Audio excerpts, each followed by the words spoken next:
नमस्कार, आप देख रहे हैं द फ्रीडम न्यूज़। आज हम आपके लिए एक ऐसी खबर लेकर आए हैं जो सीधा जुड़ी है उम्मीदवारों के सपनों से, उनके संघर्ष से और एक ऐसे फैसले से जिसने उनकी उम्मीदों को धराशायी कर दिया। ये खबर है उन उम्मीदवारों की जिन्होंने एसआई भर्ती परीक्षा में सफलता पाई थी, लेकिन अब ये परीक्षा अचानक रद्द हो गई है। हम समाज में नहीं है क्या? हमें जीने का कोई अधिकार नहीं है क्या? तुम लोगों को ज्यादा ही बढ़िया ना एसआई भर्ती फर्जीवाड़ा। तो वीके सिंह में तो इतनी भी औकात नहीं है क्या कि 800 में से सेलेक्ट वो निकाल सके बाहर। सजा मत दो, दोषियों को सजा दो। मैं बकरियां चरा चरा के बहुत मेहनत कर करके बच्ची को पढ़ाई हूँ। मैं सिलाई करती हूँ और वो हमारे इसके पापा है ना जो बेलदारी करते हैं। अगर दोषी है ना उनको दो सजा पकड़ो। हम ऐसे नहीं बोल रहे भाई जो चोरी कर रहे हैं उनको मत पकड़ो, और इनमें से भी कोई करो, सब कुछ करो, लेकिन ये बच्चों को साथ रहो। रहते बोले हमने 8 लाख के साथ न्याय किया, 8 लाख वैकेंसी थी क्या? और जो हमारी मेरिट लगाई है ना, अधिकतर बच्चे मिनिमम क्वालिफाइंग मार्क्स भी नहीं ला पाए, तो उनको कैसे आप मान सकते हो? जो 15,000 में नहीं आ सकते वो 800 में कैसे सिलेक्ट हो गए? आज जयपुर में कुछ ऐसे ही उम्मीदवारों ने सरकार से न्याय की गुहार लगाई, जिनकी मेहनत, लगन और संघर्ष का नतीजा था बस पास होना। लेकिन जब से ये परीक्षा रद्द हुई है, उनके दिलों में बस एक ही सवाल है कि हमारा क्या होगा। लोगों ने आंसू बहाए, हाथ जोड़कर सरकार से अपने अधिकारों की मांग की।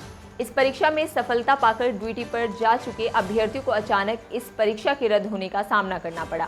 भावना जी, जो ये हाईकोर्ट का जो आदेश आया है, इस पर क्या कहेंगे, क्या देखेंगे आप? क्या एसओजी की जांच लगातार चल रही है, एसओजी गलत लोगों को पकड़ रही है, लेकिन जांच चलते चलते बीच में इस तरीके का आदेश की भर्ती रद्द कर दी जाती है, तो उन लोगों का क्या होगा जो ईमानदारी से चयनित हुए? हम लोगों की क्या गलती है इसमें? क्योंकि मैं खुद 2018 वाली भर्ती में 894 मेरी रैंक आई, मैं 2016 से तैयारी कर रही हूँ, अब 2025 आ गया, अब मैं 2030 तक हमारी वापस ज्वाइनिंग मिलेगी। क्या गारंटी है कि वो जो बच्चे रात दिन लगातार लाइब्रेरी में बैठ के पढ़ रहे हैं, और हम लोग इतनी मुश्किल ट्रेनिंग करने के साथ साथ इतना मेंटली टॉर्चर हुए, हमने इतने धरने प्रदर्शन किए, हम लगातार न्यायालय की ओर आस लगा के बैठे, अब हम कैसे उन लोगों की बराबरी कर पाएंगे? कैसे उन लोगों के साथ कंपटीशन कर पाएंगे? सरकार बोलती है हमने 8 लाख लोगों के साथ न्याय कर दिया। क्या 8 लाख वैकेंसी थी?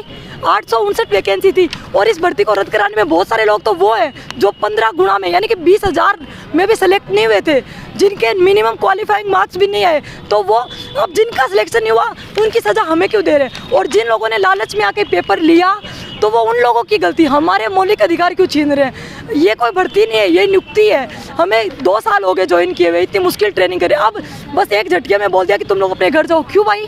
523 लोग तो ऐसे 2-2, 3-3 नौकरी छोड़ के आए। अगर हम गलत है, अब सरकार को पता 2-2, 3-3 नौकरी में तो फर्जीवाड़ा इन लोगों ने किया नहीं होगा, तो इनको पहले वाले डिपार्टमेंट में भेजो। तो अगर गलत है तो पहले वाले डिपार्टमेंट में जाके हम क्या करेंगे? अगर सरकार को, अगर न्यायपालिका ऐसी ही है, अगर उनको हमारे मौलिक अधिकारों से कोई मतलब नहीं है कि भाई इनकी भर्ती में फर्जीवाड़ा, अब हमारी भर्ती में फर्जीवाड़ा हुआ है, कितनी सारी भर्तियाँ राजस्थान की ऐसी है जिनमें फर्जीवाड़ा हुआ है, लेकिन क्या सारी भर्तियों को रद्द करोगे?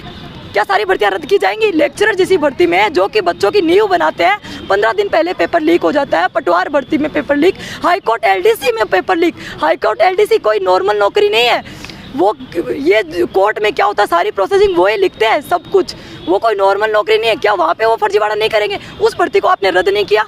कोर्ट की नौकरी तो इतनी इंपॉर्टेंट है कि एक लाइन लोगों की ज़िंदगी बर्बाद कर देती है, तो क्या वो पैसे लेके कुछ भी चीज़ गलत नहीं लिख सकते? और जो लेक्चरर बच्चों को पढ़ा रहे, फर्जी लेक्चरर बच्चों को पढ़ा रहे, क्या बच्चों की ज़िंदगी बर्बाद नहीं करेंगे?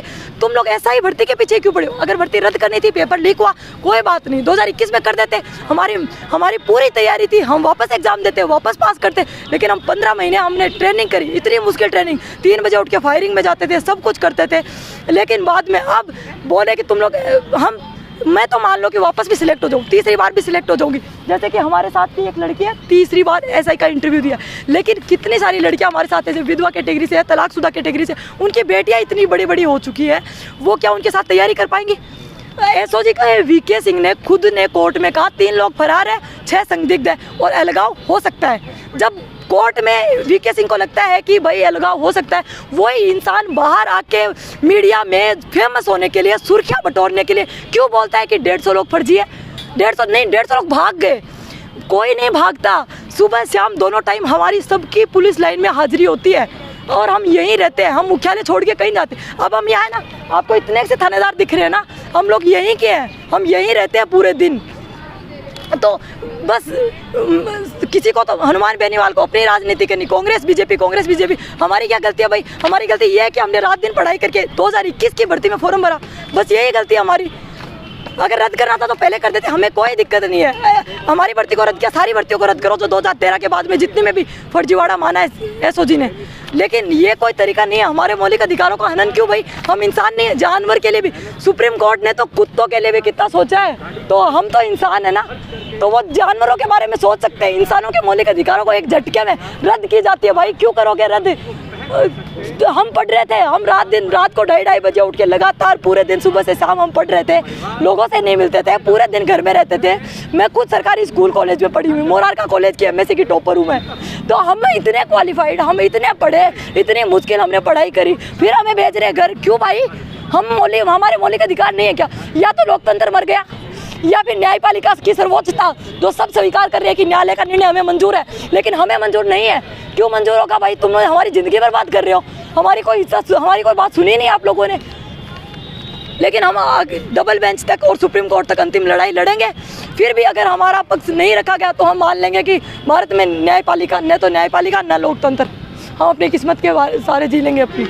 ये कहना है भाई हमारी बच्ची को न्याय दो, सरकार से यही कहना चाहती हूँ, हमारी बच्ची को न्याय दो, सज़ा मत दो, दोषियों को सज़ा दो। मैं बकरियाँ चरा के बहुत मेहनत कर के बच्ची को पढ़ाई हूँ। 2 भाई छोटा है, 2 बहन है। मैं सरकार से भजन लाल से यही प्रार्थना करती हूँ, बच्चे को न्याय दो, नहीं तो हम क्या करेंगे? हम मर जाएंगे।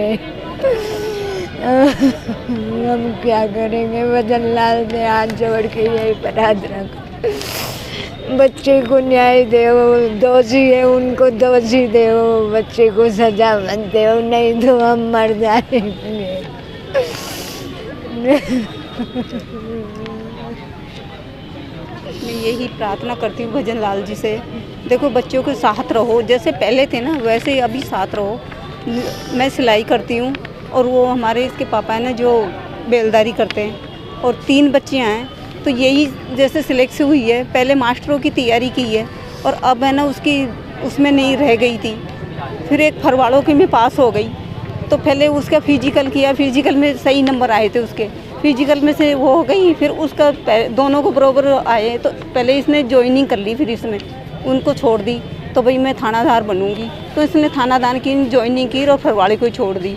तो जैसे वो उसकी कर लेती तो अभी तो उसमें रहती ना, पहले उसकी कर ली, 1 साल की एसटीसी छोड़ दी, फिर वो मास्टरों की भी तैयारी की थी उसने, तो सारी रहेगी ना, तो बच्ची देखो क्या करेगी फिर आगे।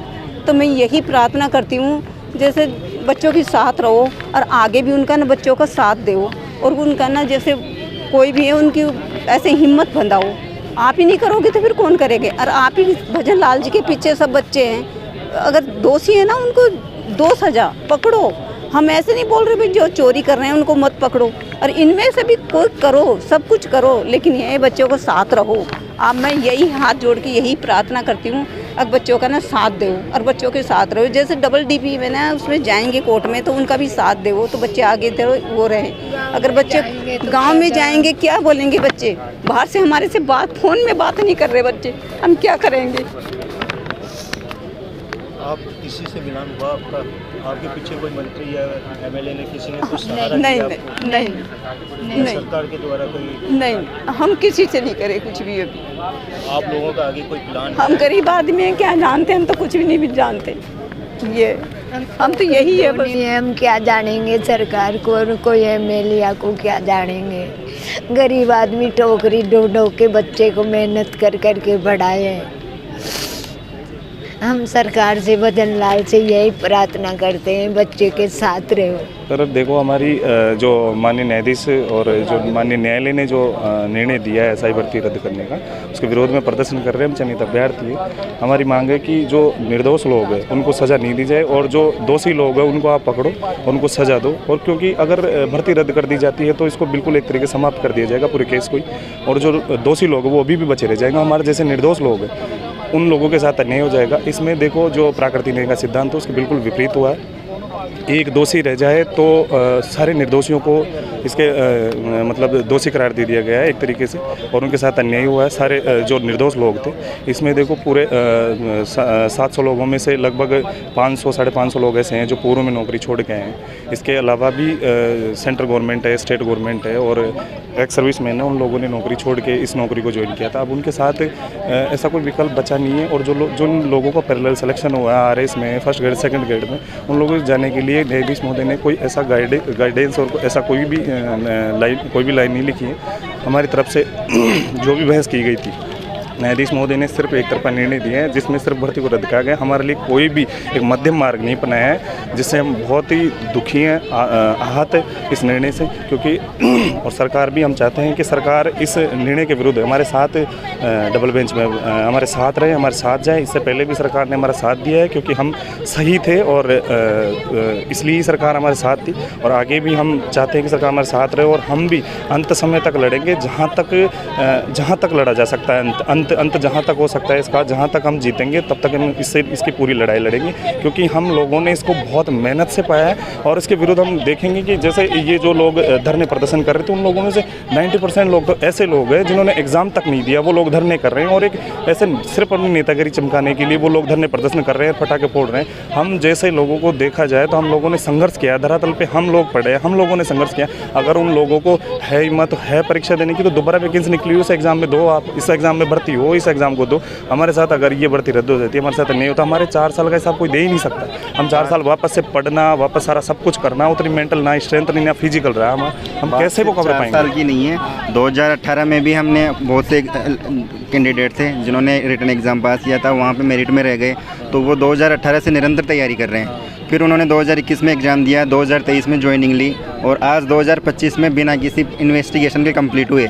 जब कैबिनेट कमेटी ने भी दोबारा समीक्षा की तो उन्होंने कहा कि सेग्रीगेशन संभव है और फर्जी को और ईमानदारों को अलग किया जा सकता है। तो अभी SOG की इन्वेस्टिगेशन भी कंप्लीट नहीं हुई है, और अभी जो माननीय न्यायालय ने जो निर्णय दिया है उसके आधार पे तो फर्जी और ईमानदार सब एक हो गए, तो समाज और पूरी जो है दुनिया में सबको फर्जी की नज़र से देख रही है। तो हमारा मान सम्मान, मेहनत और जो हमारी एज इसमें गई है उसका हिसाब कौन देगा?